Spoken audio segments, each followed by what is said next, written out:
Hey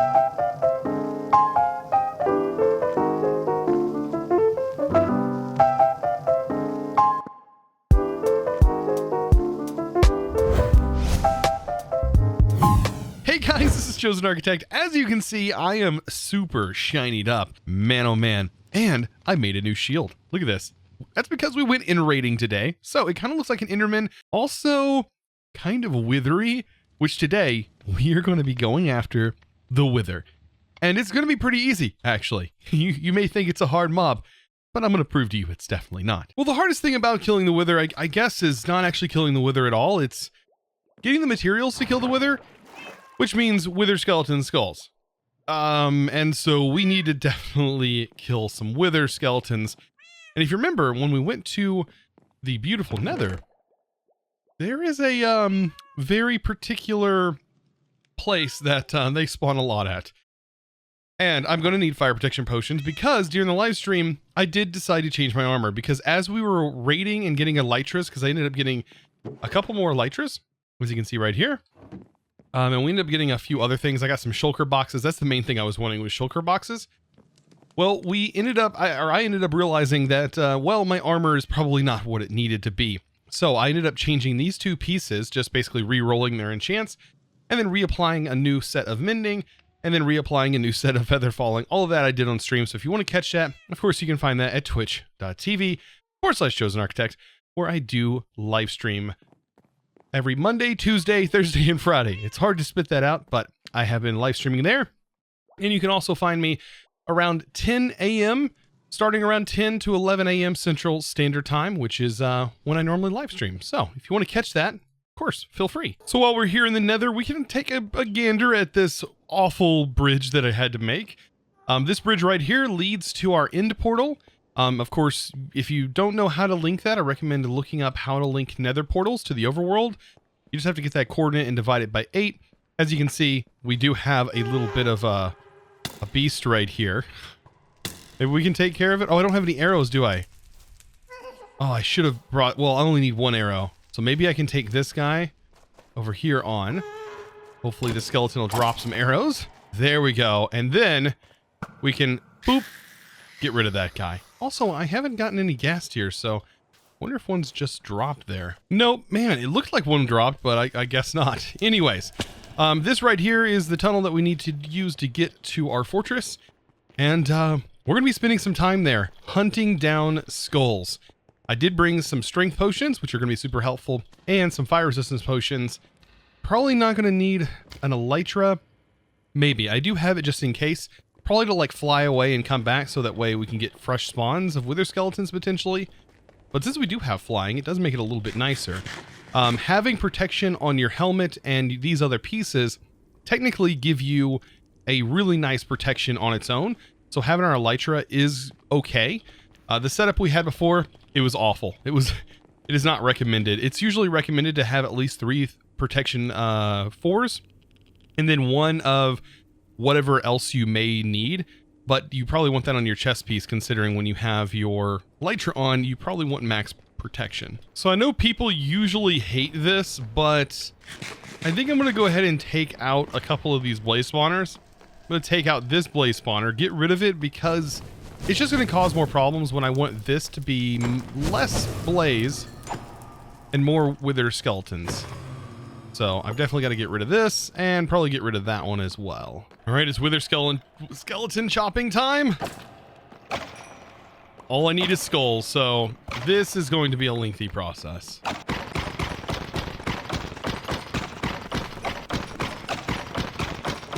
Finally, as you can see, RNG absolutely hates me. It took so many kills to get just one, but I mean, I guess that's normal. It would have been a lot worse had I not had fortune on here or looting. So I have to go after several more because we need all these heads. And I mean, I need 2 more still. Hopefully our chances have gone up and we get some easy drops, hopefully. Oh, thank goodness. Here's our second one. Oh man. That was just about as many to get that one. So, I mean, the rates are pretty normal, but this, I gotta admit, this, I can't complain too much. This fortress, is probably one of the best ones I've ever experienced as far as the amount of wither skeletons that spawn. Like, it's nice. Like, this is a nice area to farm these. Like, I don't have to build some like crazy contraption to get this thing working. And I just got my third. That was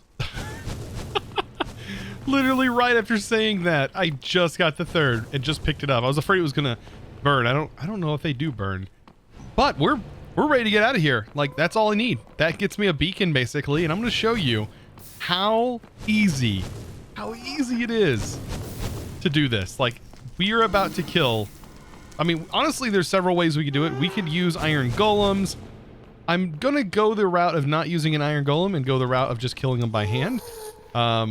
But man, you're about to see how easy it actually is to kill the wither. Oh, thank goodness, I just killed a ghast, and look, we got our first ghast here. Oh, nice. So now that we're back, we can kind of plan our trip, and of course, I got Meowsing and Mittens here. Of course, is this gonna be successful? Yay or nay? Okay, well, that was rude. That's more like it. Mittens, why can you not be more like Meowsing? Why do you gotta be so rude? Why? Not okay. So this is how simple this farm is. All you gotta do is mine yourself underneath the portal here, giving yourself 3 blocks worth of space, finding where the center part of the portal is, which is right here, right on this block.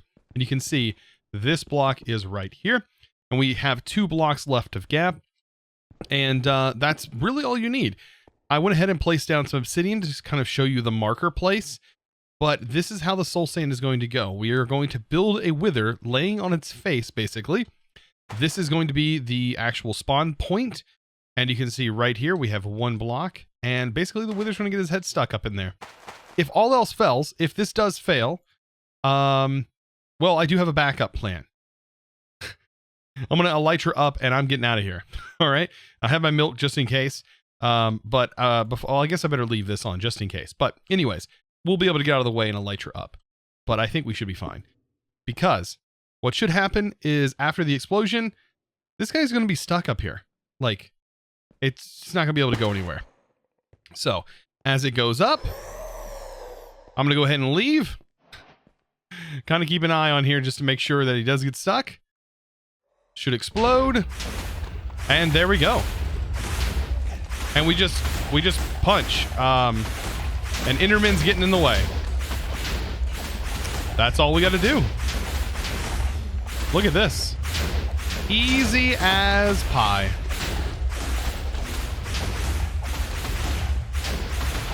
And just like that, we now have a beacon. Nice. And we can repeat this as many times as we want. It is that easy to do. Of course, Endermen don't like the wither, by the way, as you've seen by the Enderman that got aggroed down there.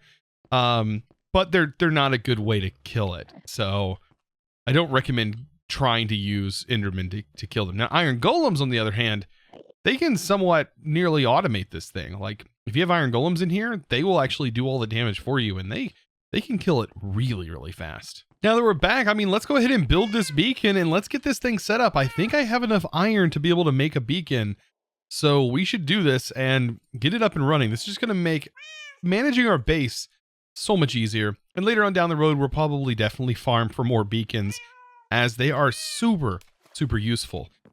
Okay, so to make this a max tier beacon and make it its most useful, we want to use all of this iron that we have been farming, which is actually kind of gone up. We have quite a bit. I think we have enough for a beacon. Yeah, I would say probably. So with all of these blocks of iron, that should hopefully be able to get us a beacon. And I'm thinking about putting it right here in the center of our ocean area and kind of have it almost on like stilts, as if it's like being lifted by wood stilts or something like that. I think that would be kind of cool looking. So what I'm trying to do here is build out an outline. 1, 2, 3, 4, 5, 6, 7, 8, 9. And I'm trying to build out the outline of the beacon because I want to build some, like, I don't know, structure, like some kind of structure that holds it up in the center of our area here. And I want to use a mixture of blocks here to sort of get this to kind of look right. I don't know if I want part of it to be sunken into the water or not. I'm thinking maybe like the lower half of the beacon probably sunk into the water, and like this is holding it up. I think that would look kind of cool. And like mixing it up here, like, cause this is not going to be like completely just this stone. Oh no, I've got something else in plan. So I think these are going to look really, really cool. So I have this block, which I should now be able to place here. So 1, 2, 3, 4, 5, 6, 7, 8, 9. And then 1, 2, 3, 4, 5, 6, 7, 8, and 9. Perfect. That is going to be the exact blocks, the exact amount that I'm going to need. You start off with a 9x9 platform, just like this, and I have it submerged in water, which doesn't really matter. And then we're going to continue to build up. This whole thing is solid, by the way. And this has to be solid. That's why we needed the iron golem farm. Absolutely needed it. It's 100% a necessity, I believe. Like in modern day Minecraft, yeah, it's definitely a necessity. So to complete this max tier beacon, this is it. I mean, all we got to do is slap on the beacon and we should get some achievements or advancements. Achievements, advancements, you know what they are. Anyways, this is it. And there we go. We actually got 2 of them because you get one for just activating a beacon in general, and then one for bringing home the beacon. And the one is just basically for making a max tier beacon, which is pretty darn cool. Now, once this thing is made, you can actually cover this if you want to. You can put blocks here. You can do like really whatever you want. I need to get something to activate this. So like a ingot or really anything, you can activate it with iron. I'm going to go ahead and activate it with some iron. And, well, I mean, I probably want to get some slabs maybe. I'm thinking about like using some slabs on it.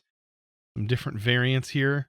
I think that should probably work and not look too bad. I think putting some slabs on the corner areas are going to definitely make this pop. We can even put it on the bottom. Like, this doesn't affect the beacon. So just so long as this exists, you can cover this up and do whatever you want with it. Like, if this is what you want to do, go for it. Like, that's what I'm doing. Like, using it almost like like something crazy has gone on here. Like this stone has it in its grasps or something.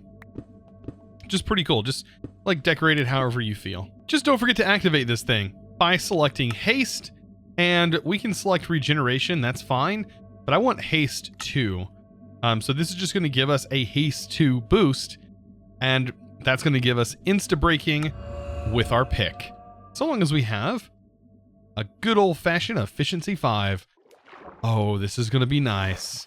We should be able to like blast through this. Look at this. Oh, that is what makes it so good. It's almost like butter. Oh man, we can just mine out this whole area and have no problem doing so at all. Also, don't forget to change it to your favorite color. That's another thing that a lot of people forget to do. Like, definitely take advantage. If you spend all the time working towards this, customize this bad boy by just taking a single pane and placing the pane on top, just like that, and that will change the color. It is, and it's hidden as well. Like, it doesn't have a glass block there or anything. Ah, it is definitely worth doing that. 100%. By the way, I didn't know you could like bone mill the water and get yourself like grass. Like, excuse me? I don't remember that. Wow, I should have done this earlier. Like, this will definitely give way more life to our area. This has definitely livened this area up. Wow. I mean, I placed down some logs and stuff to make it look like there was some like dead driftwood down there, and like I even placed some leaves, and I placed some lanterns, so I can't wait to see what this looks like at night. Oh man, but it really, like, once these like come to bloom and they start to get the little flowers on the top, which by the way is definitely a part of this resource pack that I absolutely love. Yeah, this is all coming together. Oh man, it's looking really good. So wow is all I could say. This looks even cooler at night. I have the areas lit up, and it just kind of sets it off. It just makes it look a little bit nicer. Very, very nice. Now we have some actual like life. The only thing that I just don't understand, how come we don't have fish in here? Like, why are there no fish? I don't understand. There's fish everywhere else. Maybe they only spawn in like river biomes, and like this is just not somewhere a fish would spawn. I don't know. Also, I've had some people that thought I was using a anti-creeper data pack or something like of that type. Like, I think I can get this creeper over here to like explode a block or something. Like, let's see if I can get this creeper over here. Like, while they're in water, like I tried to explain this, but while they're in water, they don't blow things up. Like they really don't. But when they're on land, they totally could blow things up. So yeah, that's a thing. Also, when you use a shield, like a shield actually prevents all of the creeper damage. It's crazy. You can be right up next to it, and so long as it's not on your head or anything, like, you're gonna be safe. We should be able to beat this guy with a shovel. Oh man, I'm not a big fan of creepers.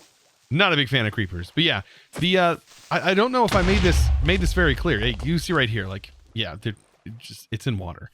But anyways, I don't know if I made this very clear, but I only have 2 mods installed. This is running on Fabric. There are 2 mods. There's a mod called the Replay mod, which gives you those awesome cinematics that I do from time to time, or time lapses.